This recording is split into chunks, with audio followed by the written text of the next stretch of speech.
D'accord, ça veut dire que vous n'êtes pas en train d'enregistrer. Et en plus, il faut que vous ayez toujours le critère temps minutes. Et quand il ne reste plus que 3 minutes, ça veut dire que la cassette va s'arrêter. Vous voyez là? Voilà. Donc vous me prévenez, quand il y a moins de 3 minutes, vous me prévenez, parce que nous sommes au centre d'animation du Pradé, grâce à l'amitié de Hubert Bréjean, qui a organisé depuis des années une activité astrologique dans ces lieux. Et d'ailleurs, Véronique Sorrentino a été une de ses élèves, qui vient de Marseille quand même, a été une de ses élèves, et donc elle est plus spécialement, on trouve bien quand même que son enseignement a de l'importance. Nous avons parmi nous Anne-Marie Roussel du rendez-vous astrologique qui est venue donc rayonner sur plusieurs villes, on ne va pas revenir pour l'instant là-dessus. Comme disait Véronique Sorrentino, qui elle s'occupe d'une association qui a son site à Marseille. Et puis nous avons Jean-Paul Citron. Alors vous représentez d'une certaine manière le COMAC, ou on peut dire le centre d'organisation du mouvement astrologie conditionnaliste. C'est bien ça. Qui est affilié à M. Jean-Pierre Nicolas, qui est une personnalité de la région, puisqu'il habite à Tours, près de Saint-Maximin. Et on a eu hier une réunion avec lui, d'assez haut niveau, effectivement. Alors on va essayer de trouver un mode de communication ici. Pour moi c'est intéressant parce que moi j'aime bien rencontrer j'aime bien. Il y a des personnes par exemple qui ont une formation, comment dirais-je, une formation extra-astrologique, je suppose, qui ont une approche extérieure à l'astrologie. Vous m'avez dit qu'il y a des personnes qui sont soit des élèves, soit des sympathisants.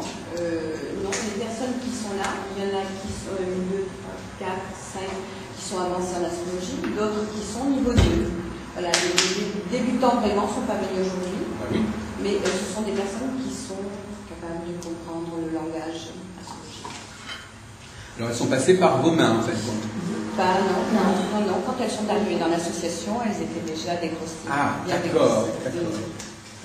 Ben, écoutez, donc j'espère que ce genre de séminaire, c'est une bonne idée de Mme Roussel d'offrir aux personnes qui suivent ce rendez-vous des occasions de rencontrer d'autres astrologues et surtout d'autres formes de communication avec l'astrologie, parce que, si vous voulez, il y a ce qu'on appelle la relation verticale et la relation horizontale. La relation verticale, c'est j'enseigne à des gens qui ne connaissent pas l'astrologie, ou je reçois des gens qui ne connaissent pas l'astrologie, et la relation horizontale, je rencontre d'autres astrologues et je discute avec eux.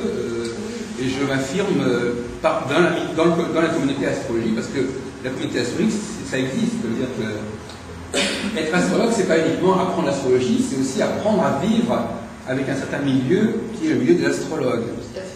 Et Téléprovidence, qui est notre télévision, justement, qui nous filme là, et donc notre réunion là sera donc accessible sous peu, se veut une sorte de miroir de l'astrologie, aussi bien au niveau des professionnels, que des spécialistes, que des débutants, que des personnes qui ne connaissent pas vraiment bien l'astrologie. Parfois on a fait des enquêtes, par exemple, sur des gens qui disent qu'est-ce que vous pensez de l'astrologie dans les universités ou dans les restaurants.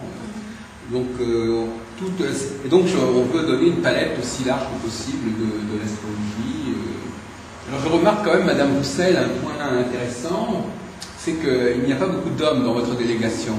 Non, il y a... C'est une coïncidence ou un hasard? En fait, c'est vrai que les 5 hommes ou 4 hommes que j'ai ne sont pas très accrochés à l'astro. Enfin, c'est la plupart moi j'ai 117 adhérents, 2017, 2008, 117. Sur les 117, je dois avoir 3 ou 4 hommes. Donc un qui vient d'arriver, qui lui est informaticien et qui lui est très intéressé. D'accord.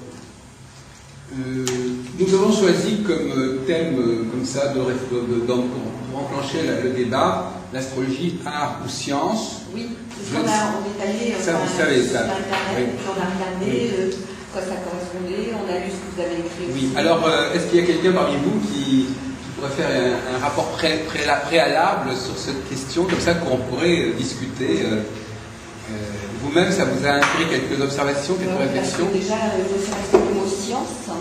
mot science demande à ce que tout soit prouvé. D'accord? Donc on peut pas, pour moi, on ne peut pas comparer l'astrologie et la science. Pas possible. déjà. Bon.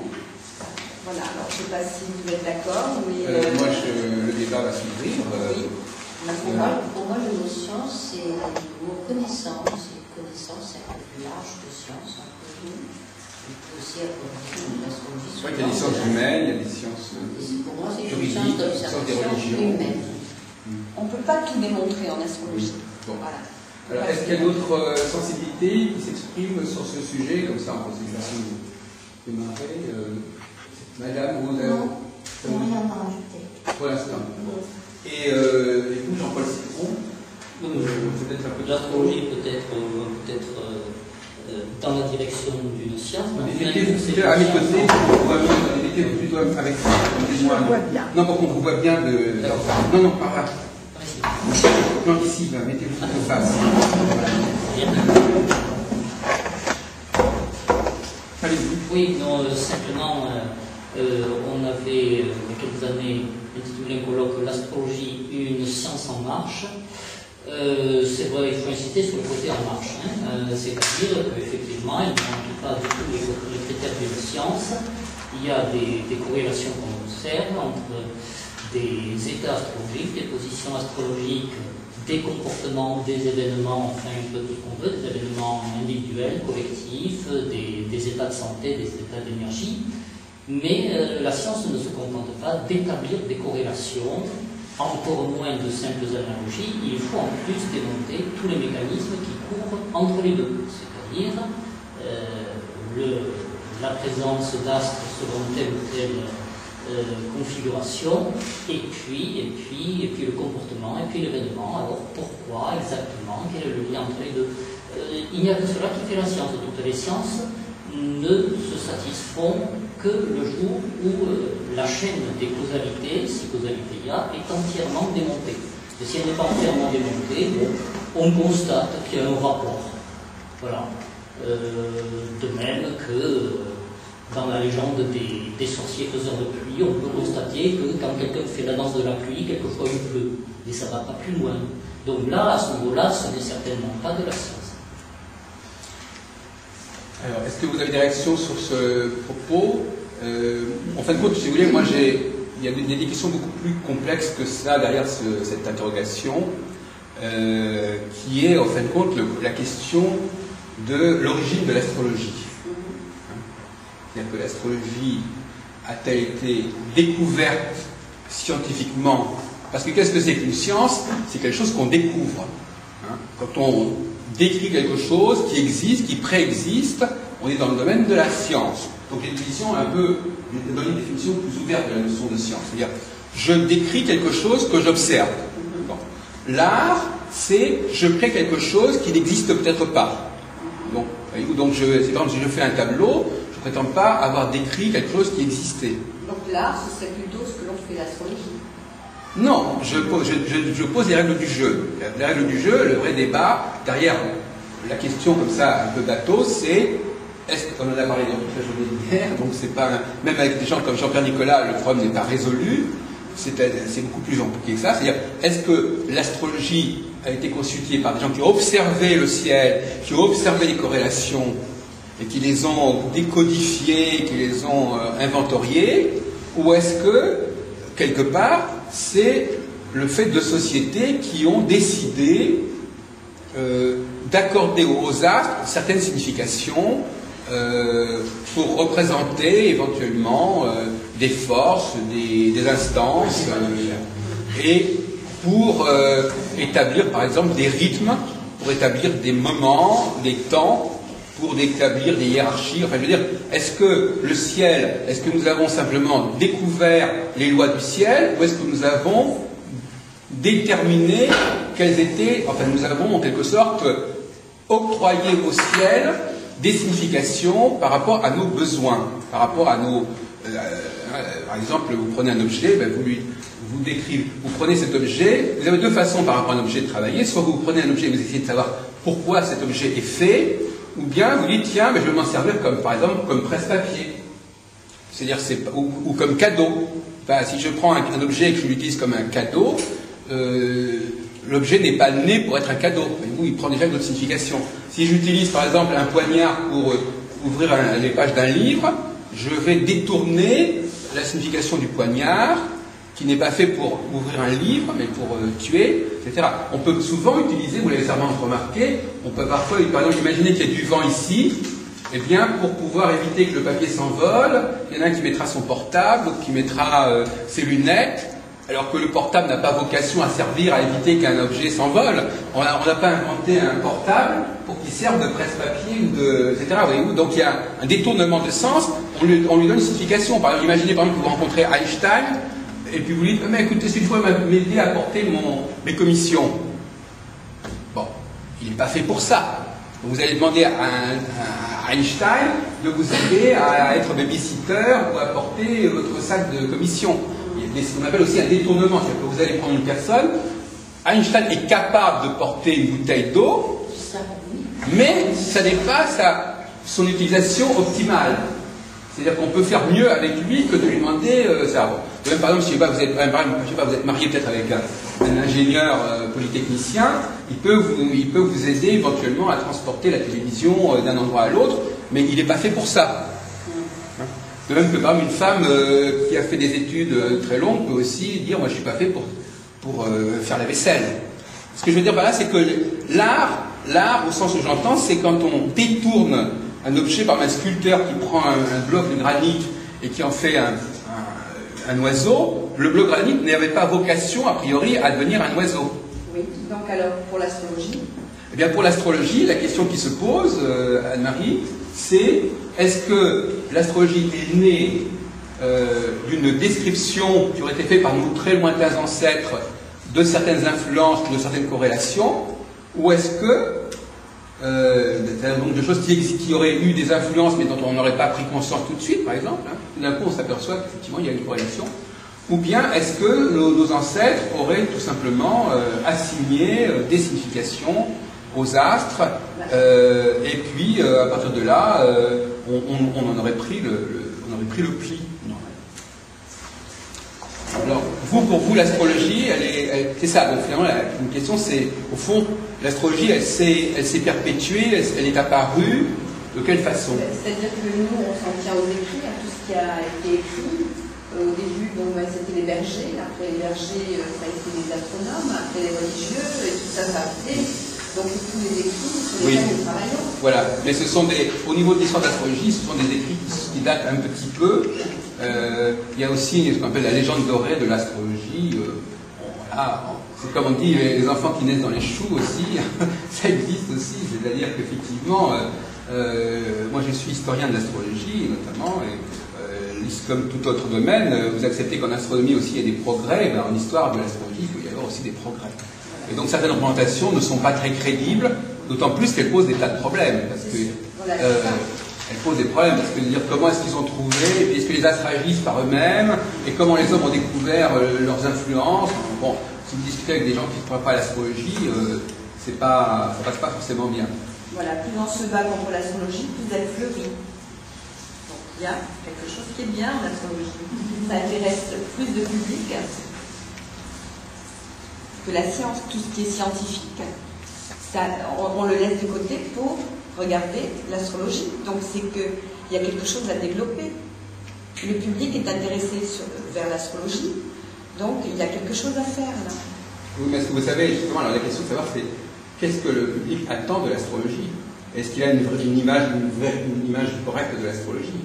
On ne va pas dire à quoi sert l'astrologie. L'astrologie sert aux personnes de parler d'eux, ça sert aussi d'être écouté, enfin c'est un échange, mais au niveau scientifique, c'est vrai que dès qu'on parle scientifique, il faut faire très attention, parce qu'on n'est pas crédible. Je ne sais pas si c'est de ça que vous voulez comprendre. Il y a un dilemme, c'est-à-dire que soit on joue la carte scientifique, et à ce moment-là, on se retrouve avec des gens qui vous disent que scientifiquement, c'est pas approuvé, que c'est pas vraisemblable, etc. Soit on joue la carte artistique, entre guillemets, parce qu'on vous dit, bon, d'accord, si l'astrologie est un art, ou si c'est de l'ordre de l'art, ça n'a pas tellement de valeur non plus. Donc, c'est ça aussi, cette espèce de... Il y a une troisième relation qui est que l'astrologie, comme l'art et la science, sont en rapport avec la réalité. C'est ça l'histoire. C'est par rapport au réel du réel.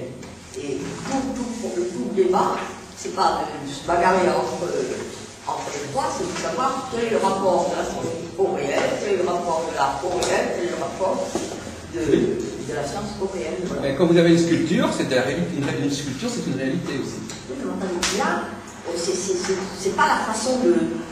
Justement, l'art, la sculpture, quoi, c'est pas le réel du réel, c'est la façon de voir, du mal, tout ça. Bon, on n'a qu'à voir les choses de Picasso, on s'en a. Mais regardez l'être humain, par exemple. Vous voyez que l'être humain, comment est-ce qu'il va. Je vais de revenir à des questions plus. Parce qu'on dit on veut faire de l'astrologie, mais il y a des questions sous-jacentes en amont de l'astrologie qui sont importantes. L'être humain, comment est-ce qu'il s'est construit l'être humain? Comment nous sommes devenus ce que nous sommes devenus? De toute façon, il voyait le jour et la nuit, le soleil et la lune, ça se voit quand même. Non, je parle de l'être humain lui-même. Je ne parle pas d'astrologie là. Je dis comme l'être humain lui-même, il est quelque chose qui s'est développé, qui s'est construit. La résonance en lui. Il y a une dimension, il y a un mot qu'on n'a pas employé jusqu'à maintenant, c'est le mot création, la créativité. N'est-ce pas? Il y a une dimension. Est-ce qu'il y a de la créativité dans l'astrologie?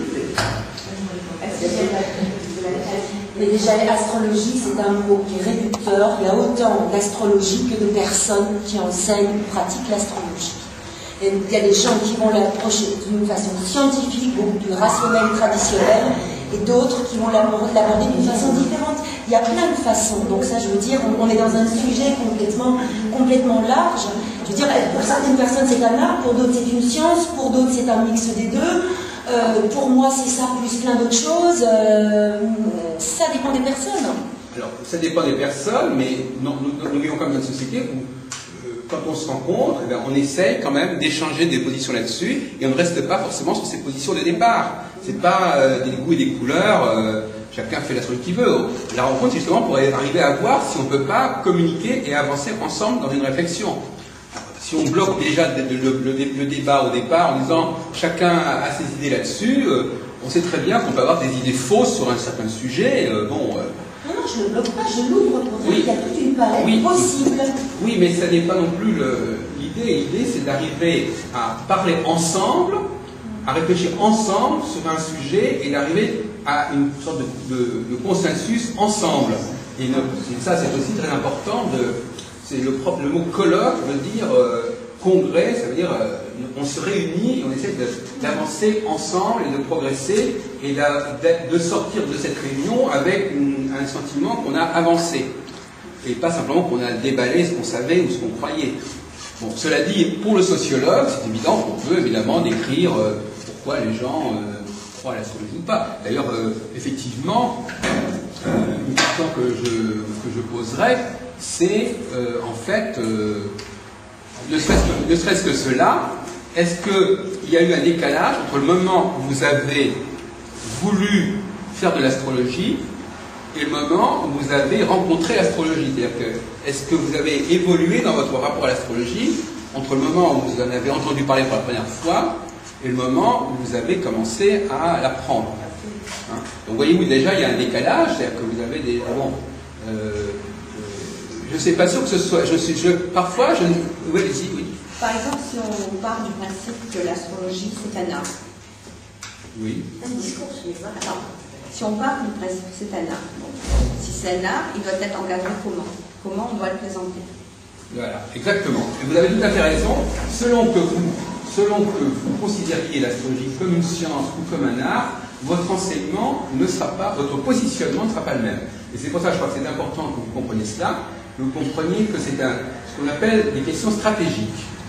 C'est-à-dire, la façon dont l'astrologie se communique, parle d'elle-même, c'est très important. Et si on veut améliorer, parce que quand on fait de l'astrologie, on ne peut pas ignorer l'enjeu que représente l'image que l'astrologie donne d'elle-même dans le public. Donc on en est responsable, on en est dépendant et on en profite et on en souffre en même temps. Donc c'est important qu'on se dise quelle image idéalement souhaiterait-on donner de l'astrologie. Est-ce qu'il faut plutôt insister, comme vous dites Madame Roussel, sur le côté ah oui mais c'est quand même une science malgré tout, ou bien insister en disant non, finalement l'astrologie se positionne sur un autre créneau, ce qui permet d'ailleurs parfois de déboussoler les adversaires, ce qui n'est pas forcément une mauvaise chose, de se positionner sur un créneau où on ne nous attend pas. Voilà. Donc les deux. Pour l'instant, pas art et science en même temps. mais pourquoi pas? D'ailleurs, je vous répondrai d'ailleurs entre parenthèses que la réponse probablement c'est ça la réponse. Pourquoi? Parce qu'à partir du moment, je ne sais pas si on veut être un peu jungien ici, à partir du moment où quelque chose est un art qui se perpétue, ça devient quelque part une science. C'est-à-dire que si vous faites quelque chose pendant des siècles, par exemple, prenons par exemple une langue. On peut dire qu'à la limite, une langue au départ, ça peut être un art. On va décider qu'on va appeler ça comme ça. Bon. Mais à partir du moment où cette langue existe, elle est constituée, elle est instituée, on la prend et quelque part, ça devient. On fait la science de cette langue. Voyez-vous. Donc, toute chose dont on fait la science, au départ, est un art. Regardez, prenons par exemple regardez, je vais prendre un exemple un peu idiot pour faire comprendre. Si je dis par exemple, je suis fou, c'est de l'art. Si vous dites, il dit qu'il est fou, c'est de la science. C'est ce que je veux dire? Pratiquement, vous décrivez, c'est-à-dire que vous ne dites pas, je pense ça, vous dites, j'ai entendu quelqu'un qui disait ça. Donc à partir du moment où vous dites, par exemple, imaginez, je vous donne un exemple, vous allez au cinéma, vous dites, par exemple, je veux aller au cinéma ce soir. C'est de l'art. C'est-à-dire que vous dites, voilà, j'ai un choix, je veux au cinéma. Vous dites, hier, je suis allé au cinéma, c'est de la science. C'est-à-dire que c'est un constat, constater que quelque chose s'est produit, c'est pas quelque chose qui pourrait avoir lieu ou qui aurait pu avoir lieu, ça a eu lieu. Donc voyez-vous, pour répondre à votre question, il suffit de très peu de choses pour que quelque chose qui soit au départ un art devienne, une fois que c'est fait, une fois que ça s'est produit, on va pouvoir en parler comme de quelque chose qu'on constate. D'accord, donc on va transformer l'art en science. Voilà, c'est ça exactement. C'est ça, voilà, exactement l'enjeu. La science en art. Non, l'enjeu c'est effectivement, l'enjeu c'est de comprendre que quelque chose, d'éviter de vous faire bloquer, de vous faire coincer, en disant, ah oui mais attendez, ça n'est pas de la science, vous répondez, c'est devenu de la science.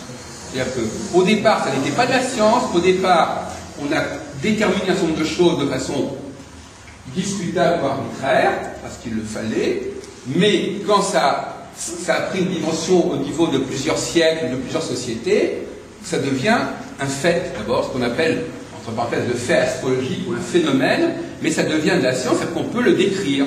On peut décrire quelque chose on peut décrire scientifiquement quelque chose qui ne l'est pas. D'ailleurs, il y avait un adversaire de l'astrologie qui s'appelait Boucher-Leclerc qui disait on peut parler, par exemple, être psychiatre et faire une science de la folie. On peut décrire des comportements complètement aberrants de façon scientifique.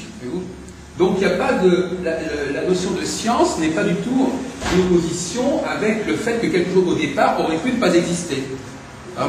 L'histoire de l'art peut être une histoire scientifique de l'art. J'étudie la peinture de la Renaissance à Rome. Voilà, je fais de la science, je décris cette science. Et ça ne veut pas dire que cette peinture était obligée d'exister. Ça veut pas dire si je fais les historiens de la Révolution française, ils font la science de la Révolution française. Mais ça veut pas dire que la Révolution française avait une obligation à exister. Ouais. Bon. Donc voilà déjà un certain nombre de choses qui sont un petit peu débrouillées. Bon, pour répondre à la question de Madame Roussel, quelle est la différence? Imaginons par exemple qu'aujourd'hui, par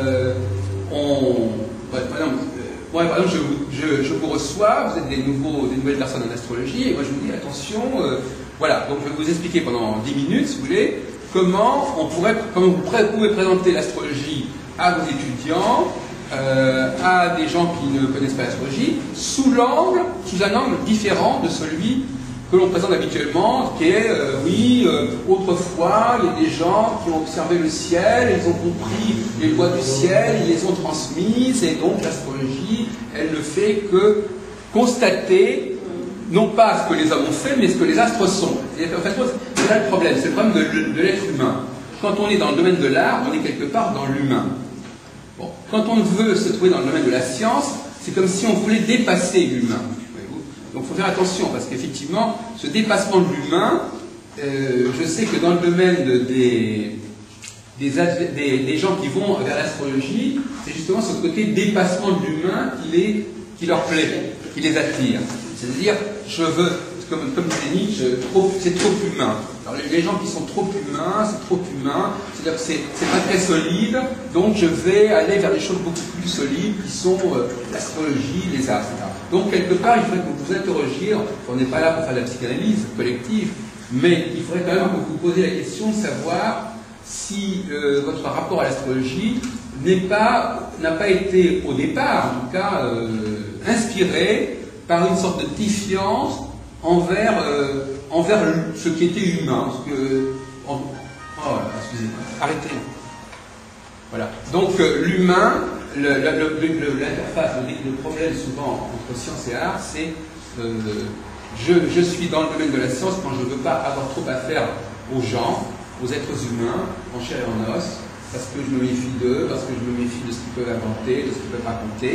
Et quand on est dans le domaine de l'art, on accepte davantage que quelque chose ait pu être mis en place comme ça par des gens, et puis pourquoi pas, et puis que ça devienne progressivement sérieux. Si vous voulez, pour dire les choses autrement, il y a des gens qui sous-estiment la puissance créatrice de l'être humain.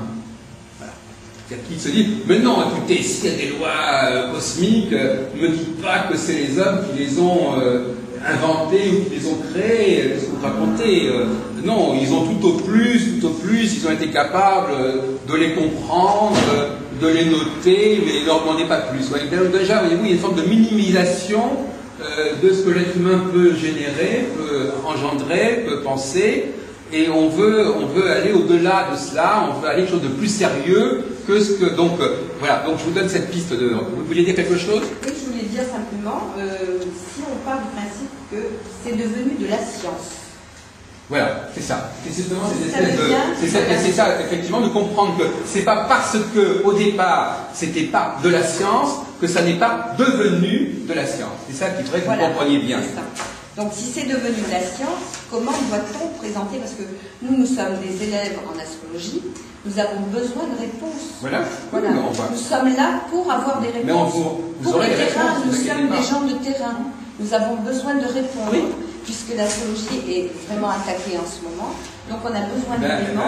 Vous êtes arrivé au bon endroit. Exactement, nous avons besoin de l'expérience de votre... Vous ne pouvez pas vous contenter de dire je fais de l'astrologie, puis ça va. Il faut vous demander, mais attendez, si on pense l'astrologie de manière aussi négative, ça va quand même se reporter sur moi à un moment donné. Mais ça dépend aussi le nom que vous donnez à la science. Parce que ce qu'on dit science, c'est la connaissance profonde d'une chose. Voilà une traduction de la science. Or, celui qui a connaissance, même s'il fait des pâtés, eh bien c'est un scientifique dans les pâtés, c'est la connaissance qu'il a de faire des pâtés ou de faire des bouteilles. Le mot science, c'est également ça. Ça dépend comment on l'interprète. Bien sûr. Alors, c'est pas seulement Pasteur, la science. Un homme de science, c'est quelqu'un qui connaît bien la branche du pratique. Tout à l'heure, on a dit que tout était de l'ordre de la science, on l'a dit tout à l'heure. Alors, pour répondre à la question de Mme Roussel, effectivement, c'est bien dont il s'agit, et je vous ferai appel à M. Citron à un moment donné, bien sûr. Effectivement, cette espèce de basculement dont on vient de parler, c'est-à-dire ce qui est science, ce qui est devenu science, ne l'était pas forcément au départ, ce qui est un fait absolument incontournable, qu'il faut considérer comme tel, ne l'était peut-être pas au départ. Je vais vous expliquer de quoi il s'agit. Aujourd'hui, par nous aujourd'hui, des milliers d'années après que l'astrologie soit née, nous n'avons pas le même rapport à l'astrologie que ceux qui l'ont mis en place. Vous avez bien compris ça. C'est évident. De même que par exemple, lorsqu'on a fondé la France, lorsque la France a été constituée, je sais pas, par exemple, il y a 1000 ans, etc., elle n'a pas le même statut qu'aujourd'hui quand nous, on a derrière nous 1000 années ou 1500 années. Donc il ne faut pas confondre la réalité d'aujourd'hui avec la réalité qui est le contexte dans lequel les choses se sont mises en place au départ. Ça aussi, c'est très important. C'est comme un enfant. Prenez un enfant qui naît, c'est pas la même chose qu'un fœtus ou un germe qui a 3 jours. Donc il faut distinguer le moment de la conception des choses, qui parfois est très fragile, et même presque aléatoire, et puis le moment où les choses ont eu le temps de se développer, de se constituer. Donc c'est très important de ne pas vous laisser piéger. Ce qu'on appelle en langage un peu pédant, la différence entre la phylogénèse et l'ontogénèse. C'est-à-dire, nous en tant qu'individus, nous avons notre propre histoire personnelle, mais nous avons derrière nous l'histoire de notre espèce. Et donc notre espèce, elle a pris des positions il y a X milliers d'années que nous sommes bien obligés d'accepter. Et alors nous n'avons pas du tout un rapport à cet héritage comme un art, parce que nous l'avons sur le dos. Eux, ils avaient peut-être le choix de le mettre en place, mais nous, on le reçoit comme un fait accompli. Donc, à un moment donné, avec le temps, si vous voulez, avec le temps, entre l'art et la science, au bout de 1000 ans, ça devient la même chose. Au bout de 10 000 ans, c'est la même chose. C'est-à-dire qu'au bout d'un certain temps, ce qui était complètement artistique s'opposait à ce qui était scientifique, mais quand vous laissez le temps passer, eh bien, les deux choses, pour les gens qui les vivent à leur moment, eh bien, elles ont toutes les deux, ce sont tous les deux des faits lourds qu'il faut comprendre. Et donc, il y a un facteur temps, non seulement temps dans votre vie individuelle, mais temps dans la vie de votre pays, dans la vie de votre espèce. Et ce facteur temps fait que vous ne pouvez absolument pas, puisque tout à l'heure on disait nos ancêtres astrologues, eh bien, nos ancêtres astrologues, ils n'étaient pas dans la position où nous sommes aujourd'hui. Ça, il faut bien que vous compreniez. Mais est-ce que la phylogénèse, l'orthogenèse, ne se confond pas dans le fœtus qui naît d'abord un petit peu poisson, dans les eaux à Alors, donc, il y a un rapport entre le symbolisme de l'être humain et l'histoire de l'humanité. Alors, séparer les choses qui sont en totalité. On ne les sépare pas du tout. On dit qu'à un moment donné, on dit simplement que moi, par exemple, en tant qu'astrologue en 2008, je ne dois pas projeter mon problème personnel sur l'histoire de l'astrologie.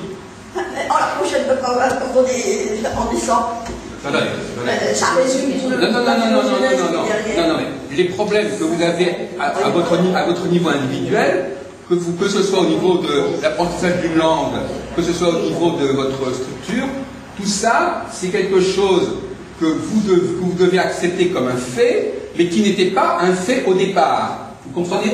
Bon, voilà, c'était au départ un tout petit, c'est comme une source, un tout petit fleuve, une toute petite chose qui était là au départ, qui était insignifiant, et puis au bout d'un certain moment, regardez par exemple le Rhône, par exemple, on est dans la région du Rhône, le Rhône, quand vous allez à la source du Rhône, ou Saint-Gothard, c'est un tout petit filet de rien du tout, donc c'est ça. Et qui pourrait, qu'est-ce que c'est qu'un filet? Un filet, c'est quelque chose qu'on pourrait arrêter, qu'on pourrait fermer. Donc c'est quelque chose qui aurait pu presque ne pas exister à la limite. Et si à partir du moment où on l'a laissé exister, ça devient un grand fleuve. Donc c'est le problème du rapport entre le corps. Alors effectivement, excusez-moi de dire une chose qui va peut-être pas vous plaire, qu'on va dire que je suis machiste, mais moi je ne peux pas, excusez-moi, je vais vous dire très franchement, moi je ne peux pas faire abstraction du fait que je parle à des hommes ou à des femmes. Alors je le dis très clairement, parce qu'effectivement, si on prend ne serait-ce que justement ce processus de la procréation, il est certain que peut-être le moment d'arrivée, le moment d'aboutissement où l'enfant arrive, il est prêt à vivre, est peut-être considéré comme plus important que le tout début où c'est un spermatozoïde de quelques micros, je sais pas quoi, etc. Donc effectivement, c'est vrai que vous avez tendance à privilégier l'aboutissement des choses quand les choses sont arrivées à leur terme, si on peut dire, et ne pas vous préoccuper spécialement du moment extrêmement fragile, extrêmement aléatoire, où les choses ont commencé à être. Mais vous privilégiez quoi? Ah ben moi j'essaie, comme vous disiez tout à l'heure, j'essaie de suivre le processus, c'est comme le fleuve d'ailleurs, de sa source à son embouchure. Nous sommes actuellement à l'embouchure du fleuve astrologique. Nous sommes à l'embouchure, c'est-à-dire quelque chose qui est déjà là depuis X milliers d'années, nous sommes à l'embouchure. Bon, eh bien, on ne va pas comprendre le fleuve uniquement en regardant ce qu'il est devenu à l'embouchure. Il faut comprendre comment le fleuve est né, il faut remonter à la source. Les origines. C'est l'astrologie, on démarre du début. En astrologie, on parle. Voilà. Et bien donc, par conséquent, un astrologue digne de ce nom, ne peut pas évacuer le problème de l'origine des choses. Il ne peut pas le bâcler en disant voilà, de toute façon.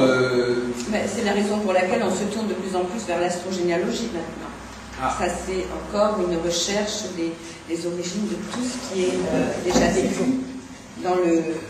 Trouver les traces de l'hérédité. Voilà. J'ai fait toute la famille Monaco avec les maris, les femmes, et Dieu sait que les princesses en question, elles en ont changé pas mal, Caroline, Stéphanie, je vous en passe, et avec les enfants qui sont, et je mets un cours là-dessus, sur la recherche de l'hérédité, c'est-à-dire des points communs qu'avaient les enfants avec leurs géniteurs, etc.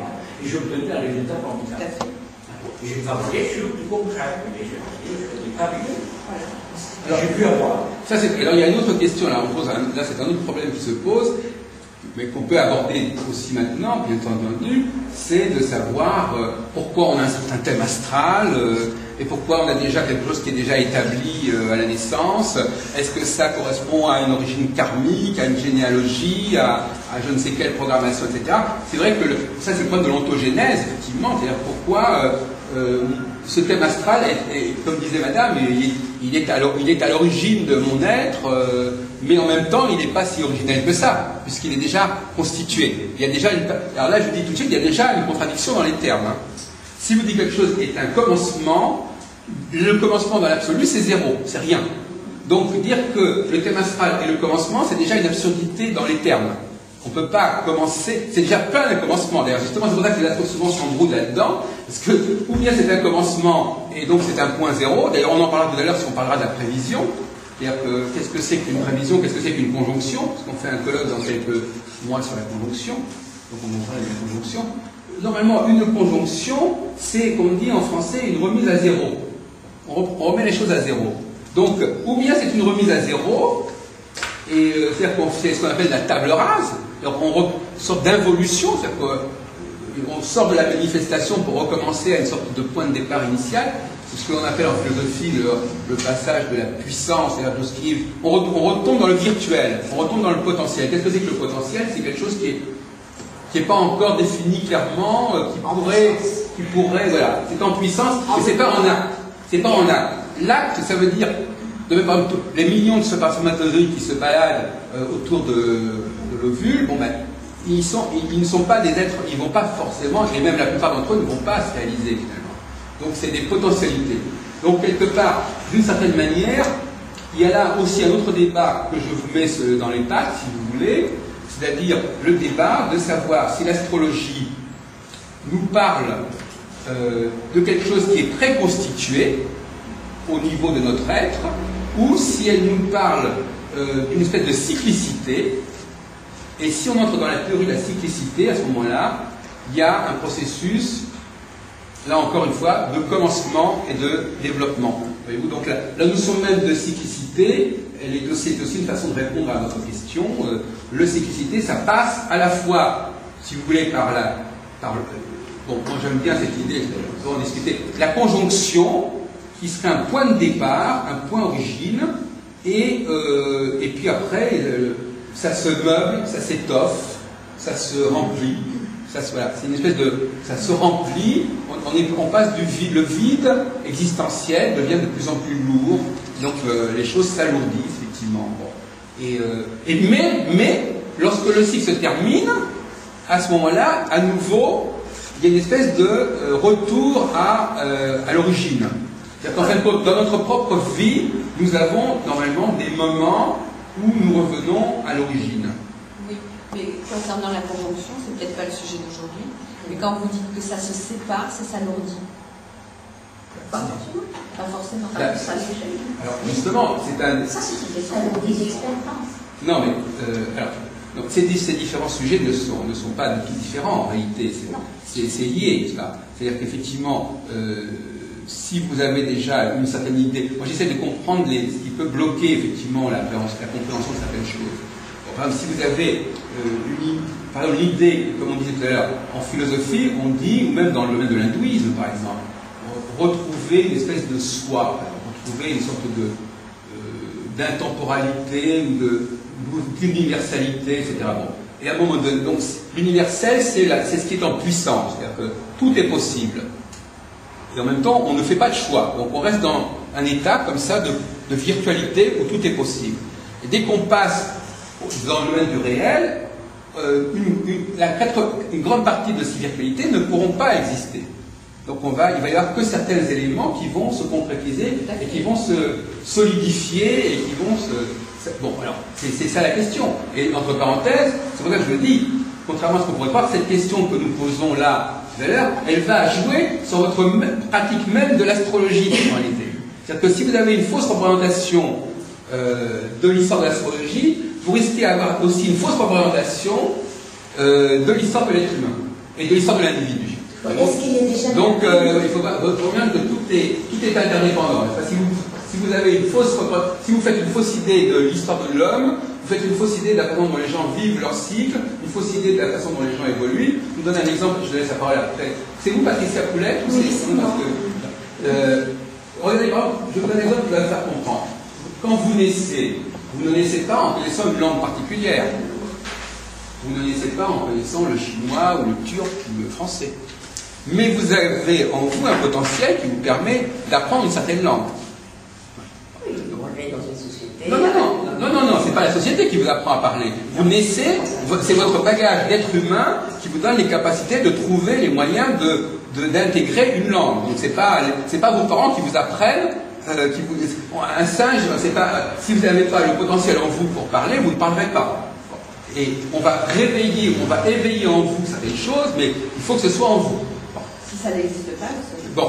Mais en revanche, la langue que vous allez choisir, ça sera un qui va être choisi, que vous allez choisir, ça sera une possibilité parmi 100 autres. Donc effectivement, là, vous allez renoncer à vos virtualités, d'ailleurs progressivement, et des langues que vous ne saurez plus parler, parce que quand on n'a pas appris comme langue maternelle quelle langue, après on a des problèmes pour apprendre une langue étrangère, il y a des sonorités qu'on ne capte plus. Vous allez déjà structurer votre propre mode de fonctionnement. C'est-à-dire qu'en fin de compte, là, on va passer de la nature à la culture, parce que votre capacité à parler, ça vous permettrait normalement, logiquement, de parler toutes les langues possibles et imaginables. Mais le fait de choisir, ou qu'on choisisse pour vous de parler une certaine langue, fait que finalement, vous allez devenir une personne qui est francophone ou anglophone, et donc vous allez vous limiter, mais en même temps, vous allez à la fois vous limiter, mais en même temps, ça va être concret. Donc voyez-vous, donc le concret, c'est bien, mais c'est très limitatif. Hein, parce que c'est parmi toutes les possibilités. Donc, par exemple, si je suis un sculpteur, je prends un bloc de marbre, je peux sculpter 100 oiseaux différents, mais je ne vais pas les sculpter tous les 100 à la fois. Donc il y aura un choix qui sera fait. Et donc moi j'ai l'habitude de dire, pour employer une expression qui va peut-être vous choquer, que nous sommes dans le domaine de la mort. C'est-à-dire qu'effectivement, tous les possibles qui n'ont pas été retenus sont morts. C'est-à-dire que tous les projets, toutes les potentialités qui n'ont pas pu être réalisées, menées à bien, ont été tuées. Tant mieux, parce que de toute façon, comme ça, on va pouvoir se développer dans ce qu'on arrive à faire. Non, mais je sais bien. Mais il ne faut pas avoir peur du mot mort, parce qu'effectivement, l'art, quelque part, l'art, c'est de... Et quand on fait tout ça, quand on passe de la virtu, on est dans le domaine de l'art. C'est-à-dire quand on a un ensemble de potentialités et qu'on en choisit certaines, on est quelque part dans le domaine du choix, de la liberté, du libre arbitre. Et donc, l'astrologie n'est pas du tout contradictoire avec le libre arbitre au départ. Pour revenir à votre question. C'est-à-dire, au départ, l'astrologie est le fait d'une liberté prise par les hommes, mais 6 000 ans, 10 000 ans plus tard, cette liberté devient un fait qu'il faut aborder de façon complètement scientifique, si vous voulez. Donc, si vous ne comprenez, je vais vous expliquer, pour faire clairement, c'est justement dans cette difficulté à situer l'astrologie que se situe la difficulté du dialogue avec les gens qui nous interpellent. Et il faut que vous maîtrisiez bien cette dialectique, parce qu'on est dans la dialectique, c'est à la fois une chose et son contraire. Si vous ne maîtrisez pas cette gymnastique intellectuelle, eh bien, vous allez vous faire coincer par les adversaires. En revanche, si vous la maîtrisez bien, je vais vous donner l'exemple. Imaginez par exemple que vous ayez en face d'un astronome, Patricia Poulet. Oui, non, mais je veux dire, quand on a quelqu'un, quand on parle soit en consultation ou à des gens, je veux dire, on ne parle pas de l'astrologie. On parle, par exemple, en consultation de ce que la personne est venue faire sur Terre. Et là, on parle avec son cœur et la personne reçoit. Donc, que ça soit un art ou une science, on n'y rentre même pas. Lorsque vous faites des conférences, vous parlez sur un sujet, on ne va pas toujours se terminer le temps des polémiques, art ou science, ou ci ou ça. Je veux dire, on va rentrer dans l'ère du Verseau, où il faut un petit peu décoller tout ce poids de cette tradition et d'aller au cœur du sujet.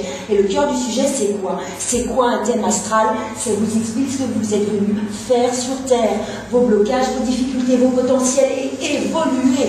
Donc que ça soit un art ou une science ou tout ça, ça n'empêchera pas que le travail, il doit être fait et que l'être humain, il doit évoluer, que ça soit un art ou une science. Et si vous l'expliquez comme ça, le message passe, parce que le plus important, c'est la spiritualité et le cœur. Et l'astrologie n'est qu'un langage qui mène au cœur et à l'amour. Comme disait Madame Roussel, on est obligé, on ne peut pas se contenter de ce genre, on peut pas se contenter de cette stratégie à la petite semelle, qui ne va pas plus loin que vous vous souvenez. On doit s'interroger sur les racines profondes de l'image de l'astrologie dans notre société. On doit démonter et on doit défaire un certain nombre de machines anti-astrologiques. Et si vous croyez que ce combat-là, il est absolument essentiel, n'est-ce pas? Il faut agir ça. Et les astrologues qui font leur travail, ils sont complètement dépendants de ce combat qui se fait. C'est comme si vous disiez, nous à Paris on est très bien, mais les militaires on n'en a rien à foutre, ce qu'ils font ou ce qu'ils ne font pas, ça n'a aucune importance. Je suis désolé, il faut aussi être capable de tenir au niveau des fronts, et pas uniquement dans l'intérieur, à faire sa petite routine personnelle.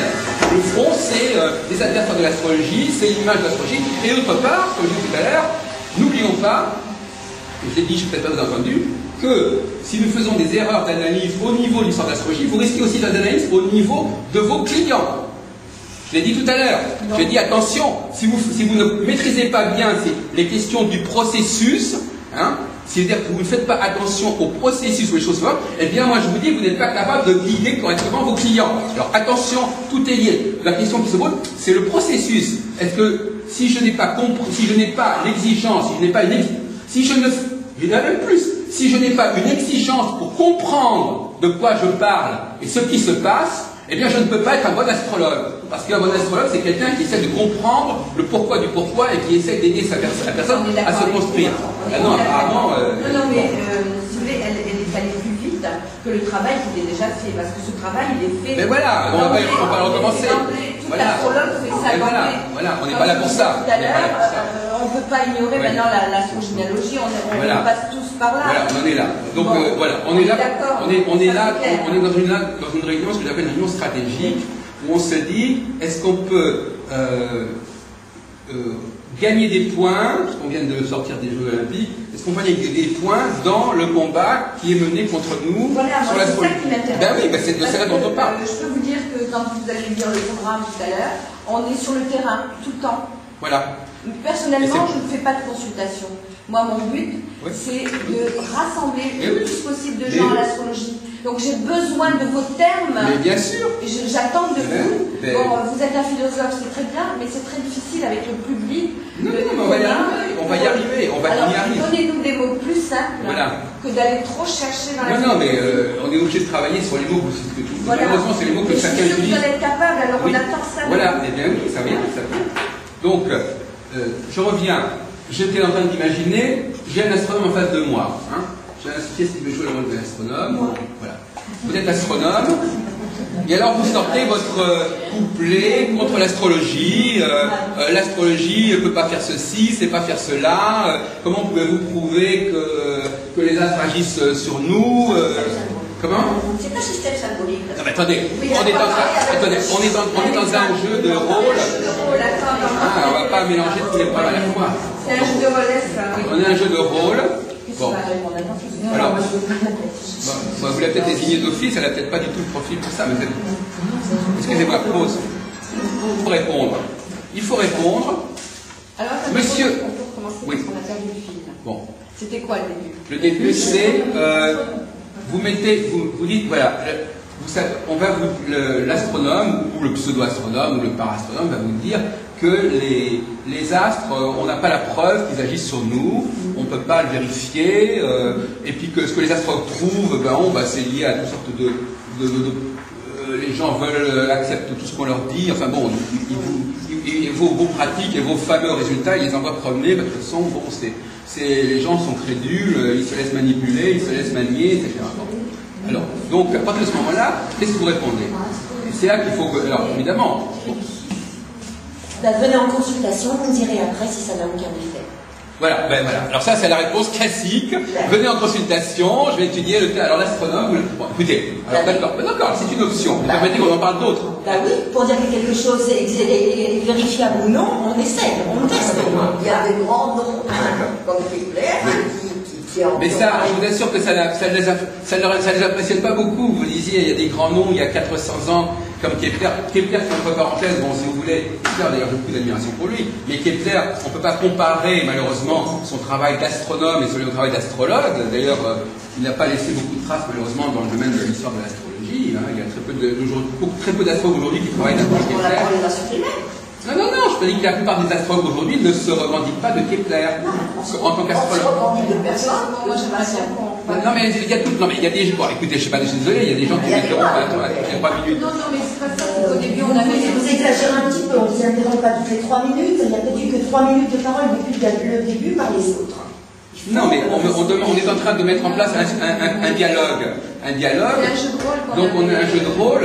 Est-ce que vous pouvez supporter pendant 3 minutes qu'on ait un jeu de rôle où on explique effectivement. Alors donc là on touche à un sujet délicat. Et vous-même vous dites effectivement il faut pas être un écorché vif dès qu'on il faut être capable de supporter le choc effectivement des gens qui n'aiment pas les astrologues. Bon, pour des bonnes raisons ou des mauvaises raisons. Bon. Donc. Oui, mais ça c'est. Il faut aussi savoir qu'il y a des arguments qui ne portent pas beaucoup. Hein. Voilà. Maintenant, il s'agit de trouver des arguments qui portent davantage et qui déconcertent davantage votre adversaire. Alors comment? De toute façon, ils sont dans leur plan. Non, mais écoutez, non, mais ça, c'est. Écoutez, je connais très bien l'atmosphère de ghetto, l'esprit de ghetto. On est tous très bien entre nous, on se fout de ce que les autres pensent de nous. Bon, on n'est pas là pour être dans le ghetto. On n'arrive pas à aller. Non, je sais bien. Non, mais ne soyez pas désespérés au départ. Vous avez pris votre conviction que ce n'était pas la peine de communiquer, de dialoguer. Bon, bah, d'accord. Là, on est en train justement de. Moi, j'ai besoin de vendre la bien oui, mais alors. J'ai besoin d'éléments. Eh bien, on avance. Le faire connaître, pas de vendre. Vendre, je m'entends. C'est un commercial, mais pour obtenir un résultat, et c'est toujours par le relationnel que ça passe. Non. Donc, moi j'ai besoin d'arguments. Voilà.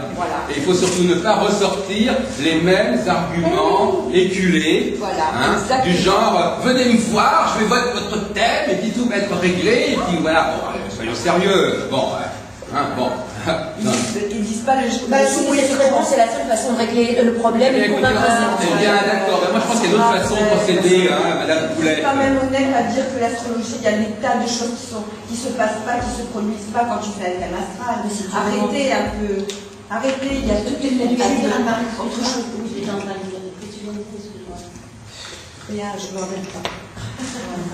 Non, mais il faut. On est là. Non, mais c'est intéressant que ça sorte. Non, mais c'est intéressant que ça sorte. Oui. Que ces choses sortent, que les gens sortent comme ça.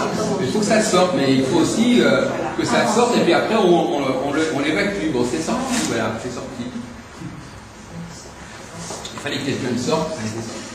Bon. Donc, la façon de dialoguer avec des astrologues. Vous remarquerez d'ailleurs, entre parenthèses, que le dernier que c'est sur l'astrologie a été fait par des astrologues, par des astronomes. C'est M. Zarka, là, Comment? Non, je fais une parenthèse, là. Je fais une parenthèse, je dis, entre parenthèses, il se trouve que c'est des astronomes qui maintenant se prétendent pouvoir parler d'astrologie. Voilà. C'est fabuleux. Qui était contre. Et oui, voilà. Donc, c'est fabuleux. C'est bien. C'est difficile de parler de quelque chose quand on ne connaît pas. C'est pas un cancérologue est contre le cancer, il peut parler du cancer. Non, mais un scientifique, un sujet qu'il connaît, il faut qu'il ait quand même étudié. Mais moi, je ne suis pas en train de défendre ces gens-là. Je dis simplement que pour des raisons qu'il faut d'ailleurs expliquer, mais on n'a peut-être pas le temps de parler, pour des raisons qui sont expliquées, les astronomes pensent qu'ils ont le droit de parler de l'astrologie. Voilà. Alors la question de savoir, est-ce qu'ils ont le droit vraiment de le faire? Alors, si vous rentrez dans une certaine logique, vous leur apportez de l'eau à leur moulin. Par exemple, si vous commencez à dire, les astrologues ont découvert qu'il y avait des influences, ils les ont décrites, eh bien vous donnez des verres pour vous faire fouetter. Parce qu'on lui dit, ah bon, d'accord, vous dites ça? Eh bien, voyons où on en est en 2008, voyons ça. Donc, il faut faire attention de ne pas dire des choses qui vont se retourner contre vous. Bon, alors. Par conséquent, la façon de procéder, c'est celle qu'on est en train d'aborder pour l'instant, c'est, d'ailleurs ceux parmi vous qui sont perspicaces auront déjà compris à peu près où on peut en arriver, c'est-à-dire qu'effectivement, il faut dire, alors je sais que ça va créer des problèmes autrement. Vous savez, quand vous avez des adversaires, ce qu'il faut, c'est les disqualifier. Maintenant, vous pouvez ouvrir un autre front ailleurs, mais ce n'est pas leur problème à eux. Vous comprenez? C'est ce que je veux dire. C'est-à-dire que quand vous discutez avec un astronome, vous dites que les astronomes ne sont pas compétents, mais peut-être que ça concerne les biologistes. Ben, en attendant, l'astronome, il a le bec dans l'eau. Parce que de toute façon, le problème, il est ailleurs. Vous dites, écoutez, il y a peut-être un problème avec l'astrologie, mais ce n'est pas vous qui allez le résoudre. Bon, je continue. Mais c'est pour vous montrer la stratégie consiste à déplacer le problème. Parce que des problèmes, il y en a toujours. En astrologie aussi, il y a des problèmes. Mais ce n'est pas du tout les problèmes qu'on croit. Le vrai problème de l'astrologie, mes chers consoeurs, enfin je vous oublie, mes chers consoeurs, le problème de l'astrologie, c'est la question de savoir si le problème de l'astrologie, c'est la question de l'influence des planètes, ou si c'est la question de la transmission de ce qu'on peut appeler la transmission des caractères acquis. C'est-à-dire, est-ce que l'homme a le droit, a la capacité de créer des réalités qui n'existaient pas au départ? J'ouvre maintenant, voilà, ça c'est le titre de mon intervention. Ça revient à tout ce qu'on dit tout à l'heure, l'art. Ce que je veux dire par là, c'est que si je dis par exemple, je prends le cas de Saturne, je dis Saturne, nous n'avons pas accordé de l'importance à Saturne parce que nous avions remarqué que Saturne avait telle et telle influence. Nous avons accordé de l'importance à Saturne parce que nous pensions qu'il fallait qu'il y ait une planète qui représente, par exemple, parce que, alors moi je vous dis tout de suite, moi je pense que l'astrologie, alors là c'est aussi un point qui est important, pour défendre l'astrologie, il faut d'abord la défendre sur un plan prévisionnel. Alors ça va peut-être vous paraître bizarre, parce que souvent les gens disent « Ah non, ne parlons pas de prévisionnel, c'est le point faible de l'astrologie. » Souvent, on a l'impression que ça... En réalité, si déjà vous avez un blocage sur le prévisionnel, vous êtes mal parti pour défendre l'astrologie. Parce que la dimension psychologique, elle est une dimension tardive de l'astrologie. Et donc elle n'est pas... Si vous déjà vous mettez en avant cette question du psychologique, et vous dites que le prévisionnel, alors là vous allez avoir beaucoup de problèmes. Je m'explique. Vous savez ce qu'on appelle, vous avez parlé d'une horloge, vous avez ce qu'on appelle des marqueurs de temps. Qu'est-ce que c'est qu'un marqueur de temps? Un marqueur de temps, c'est de dire par exemple, quand telle planète sera à tel endroit, on fera telle chose. Par exemple, le cas classique, c'est dans les calendriers judéo-musulmans, dans le calendrier lunaire, le début du mois, c'est la conjonction du soleil et de la lune. Bon. C'est un marqueur de temps. On ne prétend pas que ça a une influence. On dit simplement qu'on se sert de la conjonction du soleil pour marquer le temps, pour dire voilà, on recommence un nouveau mois. Et puis, comme on ne peut pas faire les choses indéfiniment, par exemple, je sais pas, pour se faire payer un loyer, par exemple, on dit, vous me paierez chaque fois que le soleil et la lune seront en conjonction. Vous n'allez pas dire, vous allez me payer quand les poules auront des dents. Donc, vous êtes bien obligé d'avoir un marqueur de temps. Et je trouve que les planètes, le ciel, a servi de façon privilégiée à marquer le temps. Maintenant, il n'y a pas que le marqueur du temps soleil-lune. Le marqueur du temps soleil-lune, il n'est pas très intéressant. Parce que, c'est quand même un tout petit marqueur avec des configurations qui sont mensuelles. Et, Alors ça, c'est ce qu'on a... Alors, souvent d'ailleurs, beaucoup d'astrologues font l'erreur de dire, du moment que le Soleil et la Lune ont une influence, automatiquement, c'est vrai pour les autres planètes. Ça aussi, c'est pas une bonne façon de procéder. Il ne faut pas croire que parce que personne ne conteste l'influence du Soleil et la Lune, dire, eh bien... voilà. Alors, vous remplacez la cassette. Je ne vous demande pas de l'avoir pris. Non, je ne peux même pas.